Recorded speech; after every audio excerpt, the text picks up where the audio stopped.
noches a todos, bienvenidos a Hablando de Frente. Hoy vamos a estar tocando pues algunos de los aspectos que sucedieron en relación al caso que se lleva en Colón con las 7 muertes, en el cual soy abogado querellante, es decir, estoy en la parte acusadora, pero que hubo un cambio de medida para una de las personas implicadas y que quiero pasar a explicar. También vamos a tocar el tema relacionado a la casación que fue inadmitida dentro de otro caso que también estoy manejando, que es el del expresidente Ricardo Martinelli. Y finalmente quiero tocar unos temas jurídicos relacionados al tema de COVID, si nos da el tiempo. Yo quiero empezar por el tema relacionado al joven Miguel Almanza. Y lo primero que yo quiero decirle al joven Miguel Almanza es que en nombre de las injusticias que a veces pasan en el país, nos corresponde pedirle disculpas. No porque nosotros hayamos tenido nada que ver con su detención, nosotros ni siquiera éramos abogados en ese momento, al momento que a él lo detienen no éramos abogados en la causa, pero yo sí tenía una duda, por así decirlo, de los elementos de convicción, y así lo había manifestado en este programa, que en su momento dado lo relacionaban. Sin embargo, y yo quiero decirles a ustedes esto porque así lo dije en la audiencia y así lo quiero decir públicamente.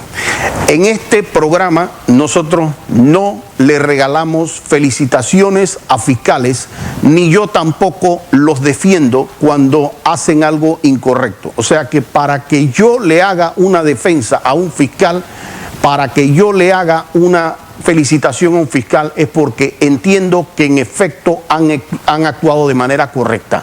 Y yo paso a explicar esto y quiero decir que la primera felicitación que yo hice al fiscal Adolfo Pineda, se la hice sin ser abogado del caso, sin saber ni siquiera que iba a estar vinculado al caso, por haber sido prudente en las declaraciones que él dio al momento en que conoció de la escena del crimen en donde se habían fallecido 7 jóvenes, incluyendo a quien represento.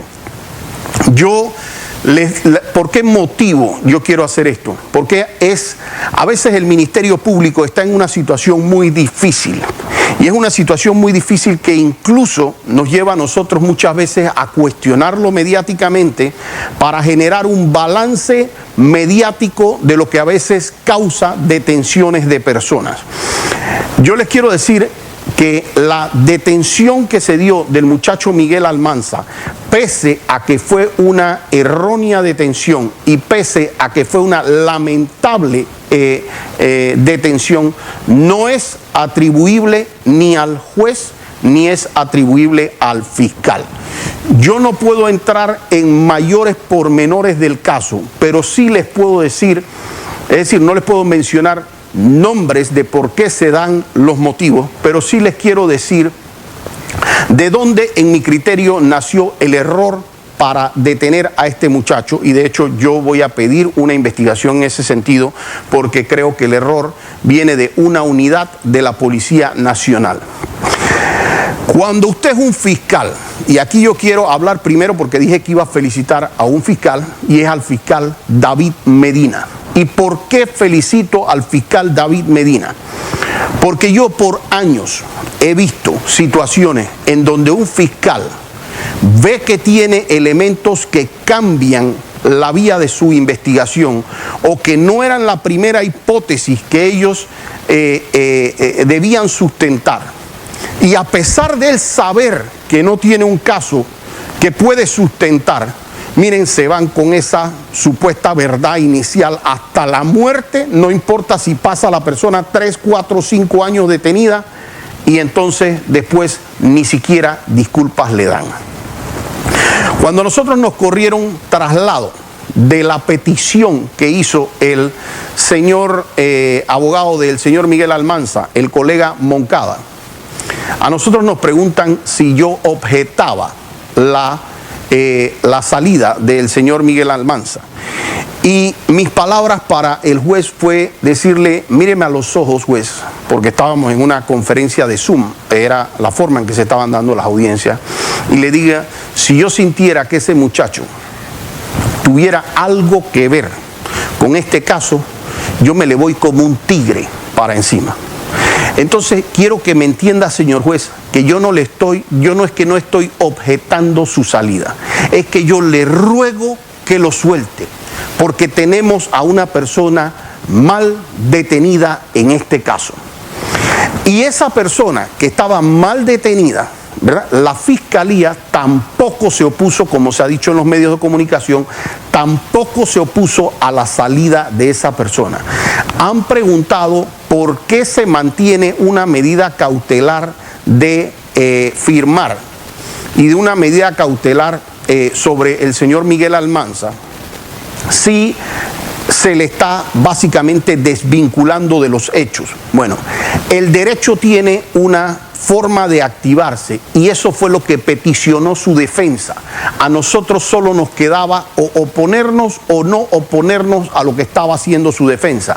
Su defensa, desde la óptica de la defensa, lo que está haciendo con el juez es diciéndole: señor juez, mi cliente, me imagino que en este momento no hay para el país, de hecho no ha salido del país y no piensa salir del país, así que si a usted le parece bien, mientras estos temas se aclaran, yo no tengo problema con que mi representado no salga del país y no tengo problema con que venga aquí a comunicarse, a hacer un reporte periódico a la fiscalía mientras todos los temas terminan de aclararse. ¿Qué tenía que aclararse en este tema? ¿Cómo se vincula al señor Almanza? Al señor Almanza, cuando se da los elementos de conocimiento, ¿verdad? Surge lo que es público y es la única parte que les puedo comentar. Surge un retrato hablado. Un retrato hablado que establece esta es la morfología de la persona, este es el rostro aparente de la persona, y con ese rostro, con ese retrato hablado, se van unidades policiales a el área de los hechos, y al área donde vivían las personas, y a donde se dan, a donde se van a preguntarle a las diversas personas. Una de las personas que es entrevistada dice: esa persona se parece a Miguel Almanza. Es decir, tenía un parecido con el retrato, como yo me puedo parecer a 55 personas más aquí en Panamá y a 10.000 en el mundo. Lo que molestó fue un informe policial que no quiero revelar el contenido, pero que básicamente establecía que había un rumor no verificado por nadie, es decir, nadie salía al frente del rumor, en el sentido de que Miguel Almanza no fuera una persona buena. Yo estos informes de policía, yo les tengo mucho resquemor cuando no mencionan una persona y simplemente dicen: lo que pasa es que según una fuente anónima que no quiso identificarse. Para mí eso es muy peligroso y de hecho lo vamos a tener que conversar con las autoridades, porque esas cosas se prestan para mucho. Y se prestan para mucho porque, primero, uno no sabe si el informe es verdad, para empezar. Dos, uno no sabe si el que dio la información es un enemigo o no.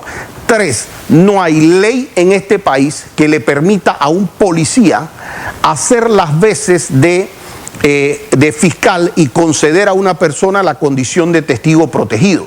En el peor escenario, si esa persona tiene temor de hablar, lo que le corresponde a ese fiscal, a ese policía, perdón, es anotar las generales de esa persona, y al anotar las generales de esa persona, decirle al fiscal: tenemos esta fuente que nos está diciendo, pero esta fuente tiene temor de participar, a ver si entonces reúne los requisitos para ser considerado un testigo protegido el día de mañana, pero por el fiscal, no por un policía. Cuando se tiene esa información del joven Almanza, se pasa a hacer lo que se llama un reconocimiento de carpeta. Un reconocimiento de carpeta no es más que poner la foto dentro de personas que tengan un parecido y que dentro de ese parecido, alguno de los que participó, porque fue una persona que participó, hace el señalamiento de que se le parece a esa persona. Entonces, aquí es donde yo quiero defender momentáneamente al fiscal. ¿Y por qué lo voy a hacer?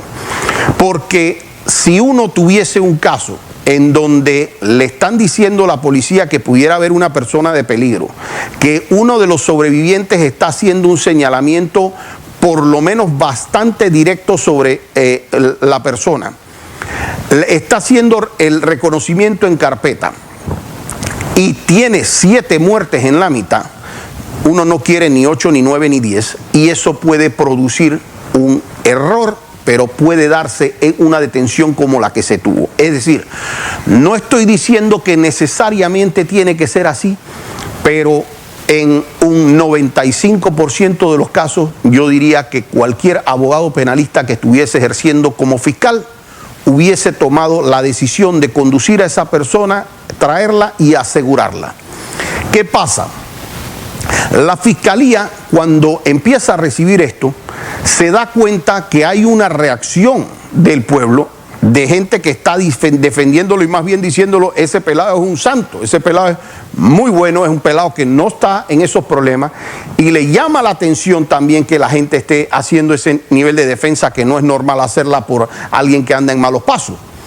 Entonces, al ver esa reacción también de la gente y al ver que así como había una persona que lo establecía en un lugar, habían muchas personas que establecían que él a esa hora no podía haber estado ahí, se profundiza la investigación.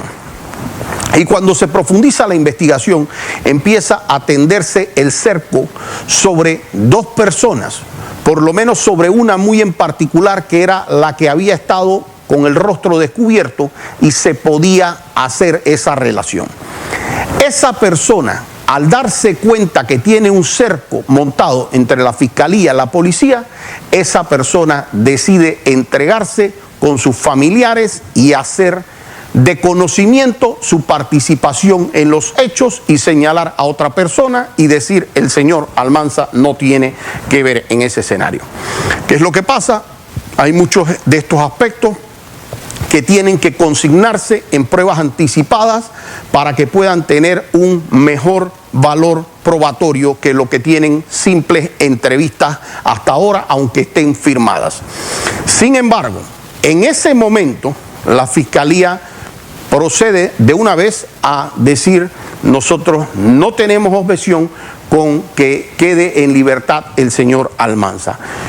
Sobre las otras 2 personas, yo no puedo, a pesar de yo tener ahora, porque cuando usted tiene una persona que viene y hace una confesión, no es solamente la confesión, es que cuando esa persona tiene esa persona, si no hubiera estado allá, no tiene toda la capacidad de describir los hechos, cómo ocurrieron los hechos, quién participó, en dónde quedó cada persona posicionada. Así, para mí es una persona en positivo, en el sentido de que es una verdad real, que esa persona estuvo en el lugar de los hechos, que en efecto participó y que en efecto le está haciendo señalamientos a la otra persona que también está detenida. A pesar de ser nosotros los acusadores y de estar convencidos de la participación de esa persona, yo no puedo sacarle los nombres a ellos aquí y violentarles su presunción de inocencia. ¿Por qué? Porque nosotros tenemos que hacer un caso que, hechas estas explicaciones, para mí eran importantes porque he visto muchas críticas sobre el fiscal diciendo por qué se mantuvo una medida cautelar. Se mantuvo la medida cautelar porque esa fue la medida que ofreció en su momento dado la defensa, y lo que hace la fiscalía y lo que hace la parte querellante es decir: no tenemos objeción. Pero yo sí tuve que decirle al juez, primero, que me sentía muy orgulloso de ver que un fiscal tuviese la capacidad de reconocer: por ahí no es la investigación se nos fue a otro lado, suéltenlo. ¿Y saben por qué? Porque por lastimoso que sea ese caso, que da mucho dolor esos errores que se dan, pero que son más bien errores atribuibles a un error de un testigo, a un error de informe policial, pero eso en otro sistema, en el anterior sistema, e incluso con mucha gente, no toma 15 días, porque un fiscal no le da la gana de reconocer que se equivocó, o que tiene algo errado en la investigación, o que hay algo que no debió ser de esa manera. ¿Y qué pasa? Nos vamos a una pelea de años, y yo he tenido personas que a mí me ha tocado sacar en audiencia, porque he conocido a la persona en audiencia, me han llamado para hacer la audiencia, que han pasado 7 años detenidos para que en la audiencia le digan, ah, usted es inocente. Entonces, saber que a través de este sistema, que a través de estas cuestiones, y suerte de Dios, que ese muchacho llegó, al final apareció y que también ha hecho temas que en su momento dado le servirán en aspectos de cooperación, pero porque si no ese muchacho se hubiera podido quedar años detenido. Y esto, la única razón de este comentario, por un caso que conocemos de primera mano, que es público, que hoy día no tiene que ver con los casos de alto perfil, de gente adinerada, de gente que tiene conexiones, sino una persona del pueblo, pero que representa lo que sucede 1000 veces en Panamá, ¿verdad? Al año, miles de veces. Representa la importancia de respetar la presunción de inocencia. Por eso, miren, y a pesar de que yo he tenido algunas diferencias con la postura que tomó el procurador sobre algunos temas muy puntuales y que prefiero no tocar en este programa porque estoy abordándolos de otra manera, pero lo que yo sí tengo que reconocer es que en ese sentido hay un cambio en el Ministerio Público. Miren, fiscal que yo he criticado y sigo criticando en ese sentido las actuaciones que tuvo, pero una fiscal como la fiscal Leida Sáenz, ¿verdad? La fiscal Leida Sáenz en estos días de pandemia ha tenido conocimiento, y también lo tuvo el fiscal Adesio Mojica, y le estoy diciendo fiscales con los que yo me he confrontado, que han tenido conocimiento de gente que tiene 70, 80 años y que están firmando en la pandemia. Ver que un fiscal que pudiera retrasar cosas, que pudiera generar problemas, ver que un fiscal diga, entendemos la situación que tiene esa persona, así es que no es necesario que esa persona tenga que estar viniendo a firmar y exponiendo su vida, son cosas que uno empieza a apreciar. ¿Por qué? Porque yo puedo tener una postura distinta con el procurador, yo puedo tener una postura distinta con un fiscal, yo puedo tener una postura distinta con quien sea. Tiene perfecto derecho y a lo mejor él está en lo correcto y yo equivocado, pero a lo mejor yo estoy en lo correcto y él equivocado. Lo que no está bien y lo que no estaba bien por años en el Ministerio Público es que aquí la presunción de inocencia pasó a valer 0. Yo tengo mi total desacuerdo sobre temas de principio de especialidad, una serie de cosas que no deben estar ni siquiera llamando a Ricardo Martinelli a ciertas declaraciones, y sobre eso vamos nosotros a enfrentarnos judicialmente. Pero qué diferencia agarrar y poder saber que personas que pueden ir al Ministerio Público sin que se les adelante una pena, sin que se les viole el derecho al juicio previo, sin que se les viole el derecho a la presunción de inocencia, porque está bien, piensa lo que tú quieres y discútelo, y vamos al tribunal a discutirlo, pero no te adelantes a encarcelar gente. Y por ese motivo yo creo que es importante, porque como cuestiono tan duro, creo que a veces es importante decirles cuando uno ve los aspectos positivos, porque eso también motiva en que esos y otros funcionarios empiecen a entender eso, porque nuestra pelea fue recurrente aquí. Aquí no tenían que tener a tantas personas detenidas. La excusa para tenerlos detenidos es que si no los hubieran tenido detenidos, se hubiesen ido, se hubiesen fugado los procesos, y ahí están todos. Todos están compareciendo a sus procesos, todos están terminando. En el segundo bloque vamos a hablar de lo que ocurrió en la casación de Ricardo Martinelli y cuáles son las supuestas medidas que está moviendo la contraparte dentro del caso.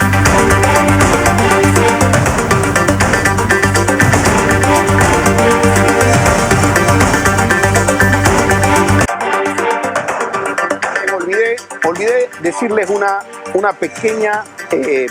un pequeño detalle que se me olvidó en esto.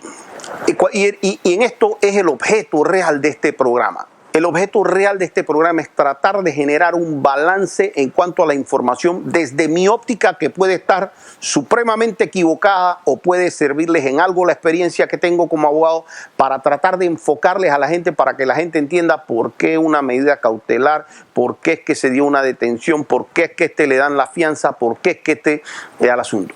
Pero esto a mí me trae a quien yo creo que ha podido tener en Panamá la culpa de muchas injusticias realizadas y tiene que ver mucho con algunos medios de comunicación que básicamente, si no detienen a la persona, el juez es un corrupto. Hoy día salen a defender de por qué soltaron a Miguel Almanza, ¿verdad? Salen a defenderlo porque tienen conocimiento que en efecto hubo una prueba tan tajante que pudo demostrar de manera rápida que el asunto no tenía que ver con él. Pero yo quiero ver cuál hubiera sido la posición de varios medios de comunicación o las redes o la ciudadanía, porque a veces la ciudadanía también tiene parte de la responsabilidad. Si a ese muchacho el primer día que fue a una audiencia hubiese ese juez de garantía o hubiese el fiscal y hubiese dicho vamos a darle país por cárcel, porque es que el que no entiende el derecho, hubiesen salido titulares, y les voy a contar un pequeño tema que yo tuve en un caso, y que fue, el titular sería: a asesino de las 7 víctimas de Colón le dan país por cárcel. Y agárrense esas redes al día siguiente, agárrense los noticieros, agárrense los opiniólogos, los abogados que supuestamente trabajan penal, pero no los he visto en mi vida en un caso en el sistema penal acusatorio, ni tampoco en el inquisitivo, pero estarían opinando de todo, cómo se les ocurre darles una medida cautelar distinta, si es un homicidio, si son 7 personas, ese juez hay que votarlo, el fiscal es un inepto, hay que votar al fiscal, porque esa sería la discusión que tendríamos. Porque este caso sí me sirve para ilustrar que no importa si el delito es el más grave que se tenga, si la vinculación no es suficiente o varía la vinculación, la medida debe cambiar sin importar el tipo de delito del que estemos trabajando. Eso es súper importante que se entienda.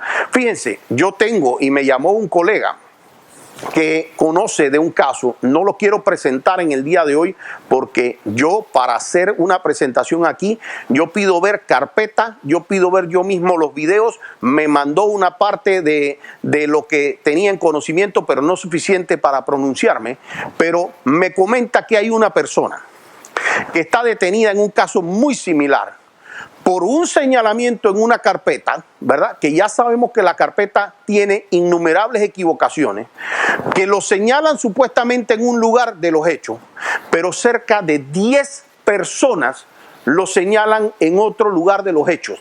No solo eso, la persona estaba haciendo un trabajo para la autoridad del Canal de Panamá. La autoridad del Canal de Panamá certifica que a la hora que ocurrieron los hechos, él estaba haciendo un trabajo en la autoridad del Canal de Panamá.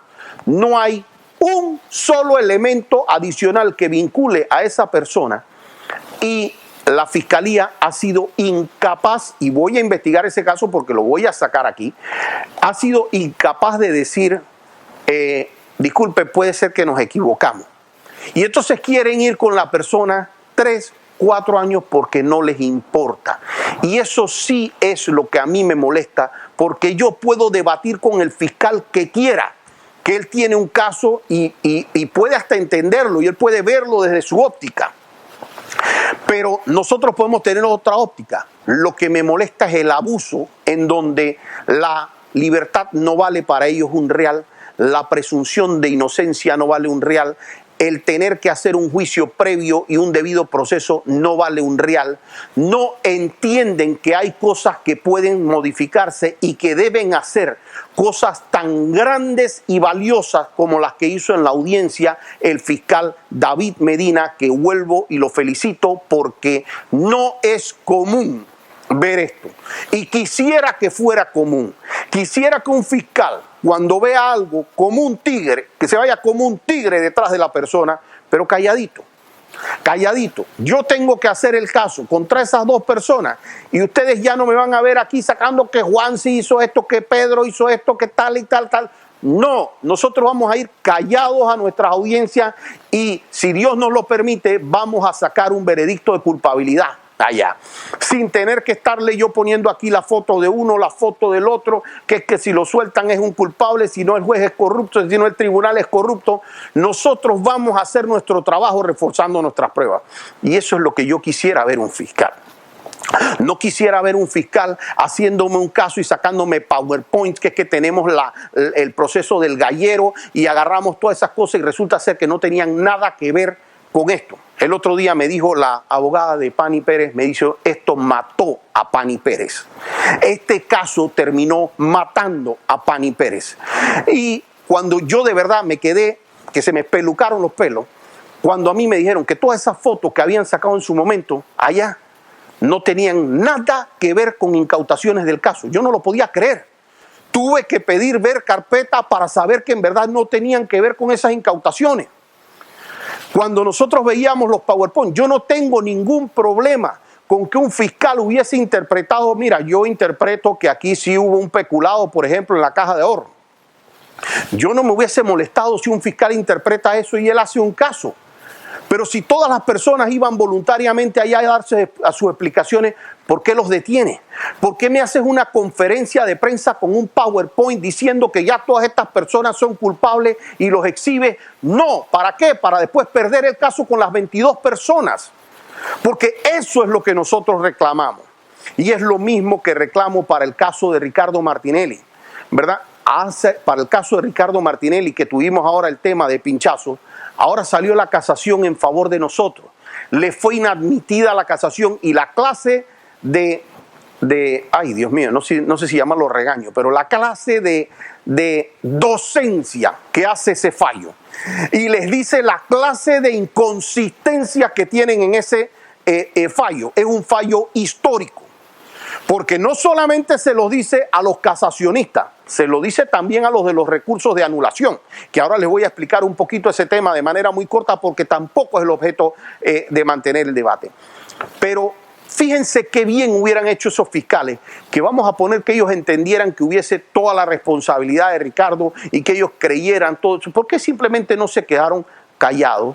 Hacen su caso, llevan a la persona a juicio, presentan sus evidencias. Allá no se hubiesen exhibido quizás tanto cuando salía que el testigo protegido cobró casi $600,000, que la computadora que usaron fue la de Picuiro, que vino el director de informática forense diciendo que lo habían amenazado y que lo habían presionado para hacer cosas, que se habían llevado las evidencias de allá, cuando las evidencias venían en sellos rotos, cuando venían gente del Consejo Nacional de Seguridad, testigos de ellos, y venían ahí y decían, a mí me presionaron para decir esto, esto y esto. Si ustedes se hubieran quedado callados, la exhibida hubiera sido menor. Entonces, ¿qué pasa? Pierden el caso, porque lo pierden. Y entonces salen, en vez de decir, perdimos, vamos a presentar un recurso de apelación, vamos a presentar las evidencias de que los jueces recibieron $1.8 millones, ya lo tenemos y en los próximos días ustedes van a estar viendo las evidencias de eso porque aquí la corte va a revertir eso porque ustedes lo vieron y esos abogados se equivocaron y no sé cuánto y no sabemos cómo los jueces hacen esta estupidez, esta burrada. Miren, les digo una cosa, ahí está. Ha pasado el 9 de agosto. Cumplimos un año. Todavía estoy esperando no que me saquen 1.8, que me saquen $1 pagado a un juez. Todavía estoy esperando que ellos agarren y me digan dónde estuvo el error de la sentencia. Porque como bien lo dijo en su momento dado el actual Procurador General de la Nación, a él no se le hubiera ocurrido llevar a un caso, a un testigo, que al día siguiente de declarar le subieron y le multiplicaron por 10 o por 11 su salario y lo mandaron para Estados Unidos. Porque es que solamente en la cabeza de ellos se le podía ocurrir que sin que nadie mencionara a Ricardo Martinelli, con correos vertidos en la computadora de Picuiro, con un testigo protegido pagados por $600,000 a eso, con gente del Consejo Nacional de Seguridad diciendo me presionaron, con el director de informática forense diciendo a mí me presionaron también, con inspecciones oculares a correos donde nunca participaron, a la defensa donde nunca hicieron. Solo en la cabeza de alguien bien trastornado podía pensar que podía haber un fallo que fuese a ser condenatorio. Entonces, ¿qué recurso les queda? Porque esto es importante que nosotros lo veamos. Ya la Corte la sala penal, para no decir la corte, casi que les dijo lo que va a pasar también con los recursos de anulación. Pero es que ellos, aquí yo recuerdo al abogado de la contraparte salir diciendo, y aquí van a ver porque la corte en la sala penal puede reformar eso y van a salir 21 años, van a salir de ahí. Ni siquiera fue admitido. O sea, los jueces de la sala penal le dijeron, eso no lo podemos ni revisar. Oigan, hay un artículo que dice que los recursos en general deben, cuando pueden ser corregidos, deben mandarse a corrección. Y ha habido jurisprudencia de la Corte Suprema diciendo que cuando es tan burdo el desastre, no se puede ni mandar a corregir. Bueno, este fue uno de los casos en que la Corte dijo, este es tan burdo que no se puede mandar a corregir. Y ahora han metido un recurso de reconsideración que yo de verdad voy a esperar lo que le van a decir esos magistrados en esa decisión. De verdad que lo quiero esperar, porque si en la inadmisión de la casación le dijeron lo que le dijeron a los querellantes, al fiscal y todo lo demás, lo de la reconsideración va a ser épico lo que le van a terminar diciendo. Entonces, ya no puede haber una condena hacia el expresidente Ricardo Martinelli, y eso tienen que estarlo claro. Eso es lo que ellos hubiesen podido buscar en casación. Ahora lo que ellos están diciendo es que parte de esas pruebas que no fueron valoradas por los jueces por todo lo que les estoy diciendo, porque no venían con cadena de custodia, porque la gente decía que había sido presionada, por todos los cuestionamientos que los jueces hicieron en un fallo que también es histórico y que respeto mucho a esos jueces, porque yo en su momento tuve mis dudas de tener jueces con la valentía suficiente para lo que yo veía en el expediente, que no había nada que pudiera terminar relacionando a Ricardo. Y por fortuna hicieron un fallo público, hicieron un fallo que todo el mundo puede conocer. Las audiencias fueron públicas, aquí hasta contrainterrogatorios están rodando por ahí. Pero lo que sí les quiero decir es que ellos están basados en decir que si no les resulta el tema en la casación, lo que ellos están pidiendo es que se anule el juicio y hacerlo de nuevo. Miren, si el juicio anterior eso dio para todo, yo de verdad creo que los últimos que quisieran de verdad repetir ese juicio, créanmelo, que son la fiscalía y los querellantes. Nosotros pues sería muy engorroso tener que repetirlo, pero créannos que no tenemos el menor miedo ya con toda la información que ahora sí podemos conocer de ese caso.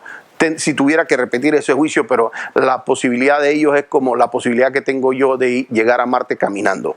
Entonces, dicho lo anterior, pues ya no tenemos que referirnos tampoco al caso de Pinchazo, y todavía estoy esperando que me digan a dónde está la plata que se le pagó a los jueces, y me imagino que ahora la parte mediática empieza a enfilar sus cañones hacia las magistradas, porque es que ellos querían que las magistradas admitieran y tenían que admitir y tenían que hacer, porque si no lo hacen, el juez es malo. Y ahí es donde está toda la presión mediática y donde nosotros tratamos siempre de generar un balance, que la gente sepa qué es lo que tiene que ocurrir, para que no lo agarren con frases de artículos, porque aquí citan un artículo, pero no le citan los artículos que están 5 después. Y entonces con eso les juegan a la gente en la cabeza, pero finalmente, tal como lo dijimos en este programa, esa casación no se las iban ni a admitir. Y así ocurrió. Y así ha ocurrido con lo que yo les he estado diciendo en cada uno de los casos, incluyendo el del Lago con el muchacho Almanza, que hace una semana le dije que le iba a pedir la libertad y así se dio, ¿verdad? Pero así con los casos de la Caja de Ahorro, Financial Pacific y otra serie de casos. Yo quiero referirme por último, y esto es no sé cómo hacer un consejo a gente que uno de verdad aprecia. El primero va para el ministro de Salud, a Paquito, ¿verdad? Que yo creo en verdad que tiene que revisar su forma de expresarse, porque aún teniendo la mejor voluntad, los mejores sentimientos, usted no sabe lo que es decirle, señor ministro, a una mujer que se haga la mitad de la queratina un día y de repente el otro día se haga otra cuestión. No, eso va a generar que la gente básicamente brinque, salte, y es innecesario. Entonces, cuando uno va a tener una entrevista de estas difíciles, hay que escoger muy bien las palabras, porque aún con muy buena voluntad puede terminar enredado. Y si uno se enreda contra todas las mujeres que se tienen y se quieren ir a los salones de belleza, el problema va a ser grande. Con respecto a la parte seria de esto, yo no puedo entender que nosotros estemos abriendo un país en los comercios y que no le estemos dando clientes. Eso es lo mismo que me digan, pongan una aerolínea a andar, pero no te vamos a poner pasajeros. Abran los hoteles, pero no vas a poder tener a los huéspedes. O sea, hay cosas aquí que tienen que ir con más lógica. Y yo sé que están tratando de hacerlo poco a poco y por eso quiero ser prudente en mi crítica, porque la crítica busca es proponer. Y no se puede mantener a las personas bajo este encierro, porque yo he estado hablando con gente en España, en Miami, en diferentes países de Europa, que me dicen, Alfredo, acá estamos en la calle. Pero ahora lo traspolo a Panamá y yo veo que el lugar donde supuestamente estamos más encerrados, que es la ciudad de Panamá, la provincia de Panamá y la provincia de Oeste, es donde los casos siguen subiendo de una manera más fuerte. Entonces, si estuviese funcionando, pues nosotros seríamos los que menos tuvieran, y en el interior donde está caminando la gente de una manera más holgada, pues allá estaría el contagio un poco más fuerte. Al final, esto va, en mi criterio, que siempre les digo, de médico sí no tengo un pelo, pero va a terminar en un tema en donde ya va a haber tanta gente infectada que la vacuna no se quiera, porque ya el que le dio, ¿para qué se va a poner la vacuna? Entonces, si ya vamos llegando, y fíjense que yo les dije que en agosto, para septiembre, yo dije que llegábamos a los 100,000 contagiados. Y vamos por 78,000, si no me equivoco, hoy. Y faltan los días para llegar todavía a septiembre. Entonces, el consejo para el gobierno es, ya toca entender que cada panameño tiene que autocuidarse. Presidente, y sabe que le hago el consejo con aprecio, yo estoy seguro que si nosotros agarramos a la gente y le decimos que no tome y no maneje, que se cuide el hígado, que no coma azúcar, que no haga esto, estoy seguro que salvaríamos a mucha gente de diabetes, de accidentes de tránsito, al que mataron en la calle, lo que sea.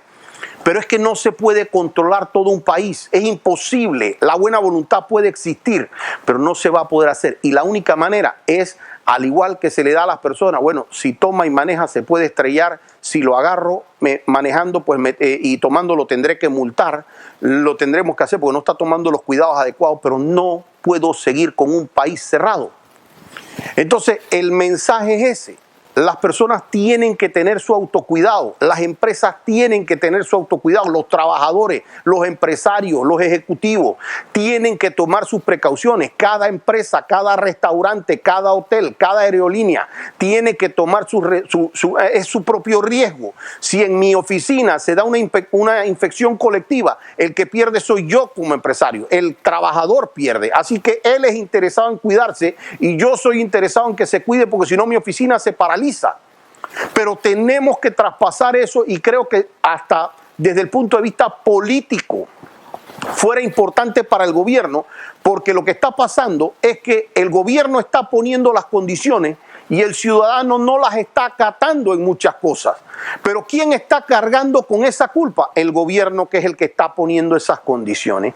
Distinto es cuando el gobierno pone las condiciones, multa al comercio que no cumple, multa al individuo que no cumple con el uso de la mascarilla o con la distancia o lo que sea, pero permite que se dé una apertura a nivel nacional. Entonces, en nombre, no quiero decir del país porque es pretencioso, hay gente que puede pensar distinto a mí, pero en nombre de todas las personas que sí quieren ver su empresa abierta, que quieren ver su negocio tratar de salvarlo, porque están en las últimas, de esas familias, de ese trabajador que necesita poner el pan en su casa, en nombre de los impuestos del país que necesitan empezarse a cobrar para que podamos andar como nación y podamos salvar este país, yo les ruego, les pido que permitan que cada empresa, que cada trabajador, que cada familia empiece a hacerse responsable y que inviertan una cantidad considerable es en la educación, en refrescarle la memoria a la gente, en imponer las multas